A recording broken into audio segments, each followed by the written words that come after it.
नमस्कार, बीपीएससी शिक्षक भर्ती श्रृंखला में आप लोगों का स्वागत है।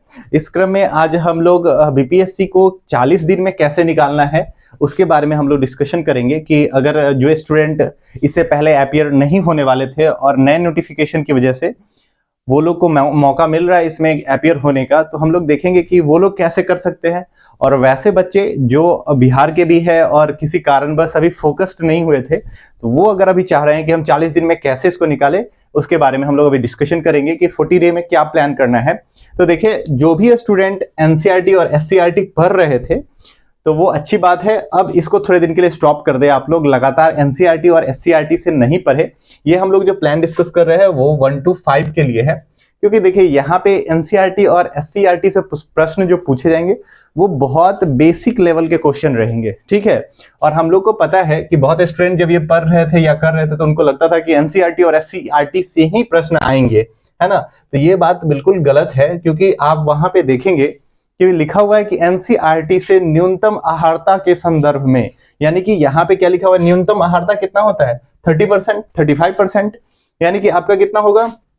अगर 120 नंबर का प्रश्न आना है जो कि इस बार एग्जामिनेशन में आएगा, उसका 30% की बात किया जा रहा है ना। तो हम लोग जानते हैं इसका कितना होता है 36 क्वेश्चन, तो लगभग वही 30 से 35 प्रश्न आपके क्या होंगे इसमें आने हैं, ठीक है। ये बात आप लोग जानिए, एनसीईआरटी और एससीईआरटी से इससे ज्यादा प्रश्न नहीं पूछा जाएगा। इसी वजह से हमने क्या कहा है कि आपको 30 से 35 क्वेश्चन यहाँ से पूछे जाएंगे और बहुत ज्यादा टफ नहीं होगा। स्टैंडर्ड 1 to 5 का है तो 1 to 5 जाएगा, मुश्किल से 6-7 तक जाएगा। और उसमें आपसे कैसे क्वेश्चन पूछे जाएंगे कि जैसे क्वेश्चन पूछा जाता है कि कछुआ है ना, ये कैसा है, जलचर है, उभयचर है ना, ऐसा क्वेश्चन आपसे पूछा जा सकता है। किसी स्टेट के बारे में पूछा जा सकता है, उसके कैपिटल के बारे में क्वेश्चन पूछा जा सकता है। 1 to 5 में एनसीईआरटी और एससीईआरटी में बहुत ज्यादा आप लोगों को टाइम बर्बाद नहीं करना है, ठीक है।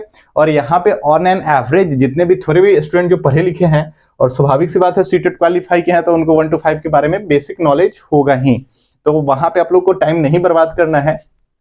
फिर आ जाते हैं मैथ और रीजनिंग के। तो मैथ और रीजनिंग का जो सेक्शन है, यहाँ पे अगर बात किया जाए तो आपका जो प्रश्न आना है वो 20 से 25 प्रश्न आना है। और इसको कैसे करना है, ये बड़ी डिफिकल्ट सेक्शन हो जाता है मैथ। और तो बहुत बच्चे को पता नहीं चलता है, कोई आर.एस. अग्रवाल पढ़ना शुरू कर देता है, कोई कुछ भी पढ़ना शुरू, उतना आप लोगों को नहीं करना है। आप लोग क्या करें कि कोई भी CHSL का, है ना, ये जो SSC के द्वारा जो 12th लेवल पे एग्जाम करवाया जाता है उसमें CHSL का या MTS का किसी के पास कोई भी बुक हो तो उसका क्या करना है, मैथ और रीजनिंग के प्रश्न को कर लेना है। मैथ और रीजनिंग का जो है यहाँ से आप ले लेंगे, ये किसी पब्लिकेशन का उठा ले, ज्यादातर किरण पब्लिकेशन का अच्छा होता है ना।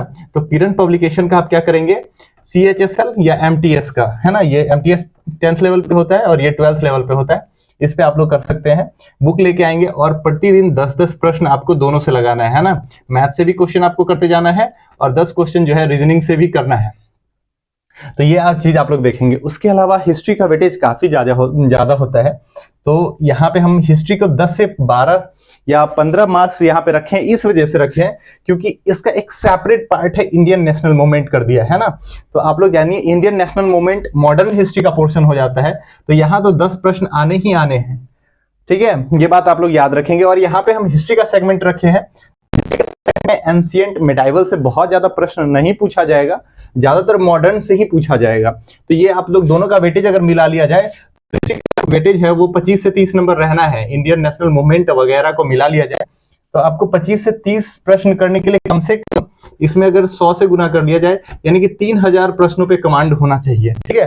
तो 3000 प्रश्न को कमांड करने के लिए इसका सबसे अच्छा है आपके पास कि आप क्या करें, पुस्तक ले लें, है ना, घटना चक्र, और उसमें सबसे पहले इंडियन नेशनल मूवमेंट पढ़ ले, जो भी इंडियन नेशनल मूवमेंट हुआ है। कौन कौन सा इंडियन नेशनल मूवमेंट हुआ है, तो 1857 की क्रांति से शुरू करना है और 1942 के भारत छोड़ो आंदोलन तक का आप लोगों को देखना है। उससे ज्यादा देखने की जरूरत नहीं है, यहाँ तक आप लोग देख लेंगे आपका काम चल जाएगा, ठीक है। इसमें 4-5 मूवमेंट है वो आप लोग देखते चले जाइएगा, बहुत जगह पे बहुत। उसके बाद आ जाता है बिहार के बारे में। बिहार में है क्या 10 से 12, तो बिहार के लिए क्या करें, बहुत सारा बुक मार्केट में अवेलेबल है, बहुत ज्यादा पढ़ने की जरूरत नहीं। आपको क्या करना है, एक लुसेंट का पतला सा बुक आएगा, लुसेंट बिहार, वो पढ़ लेंगे।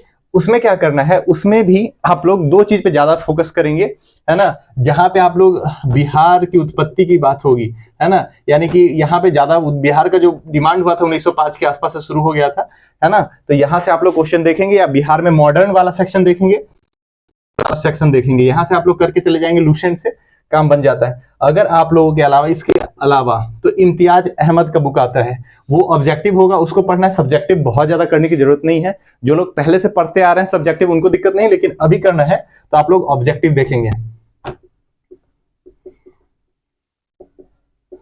इम्तियाज अहमद का बुक देख लेंगे, ठीक है। उसके बाद आ जाता है करंट अफेयर। इसका सेक्शन बहुत इंपॉर्टेंट होता है, यहाँ से क्या प्रश्न पूछे जाएंगे इसके बारे में, क्योंकि वहां पे समसामयिक घटना जो है ना, वो क्वेश्चन रखा हुआ है आप लोग के सिलेबस में, मेंशन किया हुआ है। तो आप लोग इसके लिए क्या करेंगे, बिहार के लिए बहुत इंपॉर्टेंट हो जाता है। एक होता है परीक्षा मंथन, है ना, परीक्षा मंथन, ये बुक ले लेंगे। और इसके अलावा इडुटेरिया का आता है, वो भी आप लोग बुक ले लेंगे, है ना, इडुटेरिया, ये दोनों से पढ़ेंगे। बहुत स्टूडेंट होता है इडुटेरिया नहीं पसंद करता है, तो वो एसपीडी पढ़ सकता है, कोई दिक्कत नहीं है, या जो भी आप लोग को फॉलो करना है। लेकिन करंट अफेयर हमेशा 2 बुक से पढ़ेंगे, एक से नहीं पढ़ेंगे, आप लोगों को दिक्कत हो जाएगा।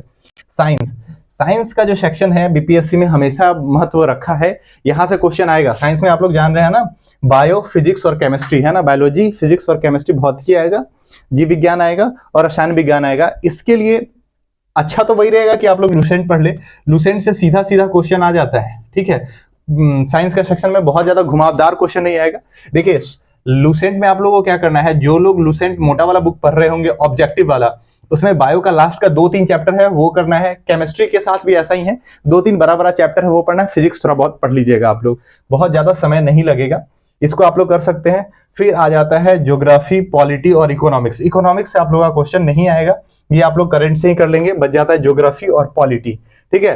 तो पॉलिटी में बहुत ज्यादा भी आप लोगों को नहीं करना है। इसमें क्या करना है, कुछ संविधान का जो संशोधन है, संशोधन को आप लोग देखेंगे, ठीक है। उसके बाद कुछ अनुच्छेद को देख लेंगे,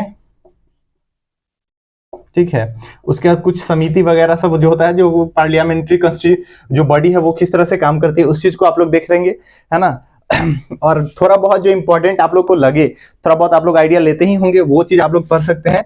उसके बाद ज्योग्राफी में क्या है, तो इंडियन ज्योग्राफी देखेंगे आप लोग को। हमको नहीं लगता है कि वर्ल्ड ज्योग्राफी से आप लोग से क्वेश्चन पूछा जाएगा, थोड़ा बहुत हालांकि देख सकते हैं। जैसे इसमें आपको देखना है कि भारत का जो प्रमुख अभ्यारण्य है, भारत अभ्यारण्य आपको देखना है। उसके अलावा आप लोगों को क्या देखना है, जो फेमस होता है, कभी हम लोग लंबा, ऊंचा, नीचा, ये सब जो पढ़ते थे ना, भारत की सबसे लंबी नदी कौन है, सबसे ऊंचा पर्वत श्रृंखला कौन है, ये सब इस तरह का आप लोग क्वेश्चन पूछेंगे। बहुत ज्यादा डेप्थ में आप लोग से ज्योग्राफी का भी क्वेश्चन नहीं पूछे जाएगा। बीपीएससी ज्यादातर जब क्वेश्चन पूछता है, जनजाति से संबंधित क्वेश्चन पूछता है कि कौन सी जनजाति कहाँ पे है ना, ये आप लोग देख लेंगे। उसके बाद कभी कभी क्वेश्चन पूछ लेता है जो थर्मल पावर प्लांट है ना, वो कहाँ कहाँ पे है, जैसे नरौरा थर्मल पावर प्लांट कहाँ है, न्यूक्लियर पावर प्लांट कहाँ है, काकरापार कहाँ है, इस तरह का आप लोग क्वेश्चन देखेंगे, ठीक है। यहाँ पे इतना अगर आप लोग कर लेते तो आप लोग का आराम से 120 में से 90 नंबर आप लोग लेके आ जाएंगे नेगेटिव मार्किंग के साथ, कहीं कोई दिक्कत नहीं है।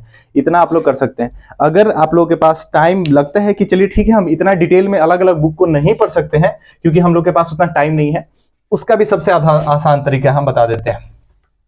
2 बुक पढ़ेंगे, वहां से भी आपका हो जाएगा। इसके लिए आप लोग को क्या करना है, क्रॉनिकल के साइट पे जाएंगे, है ना,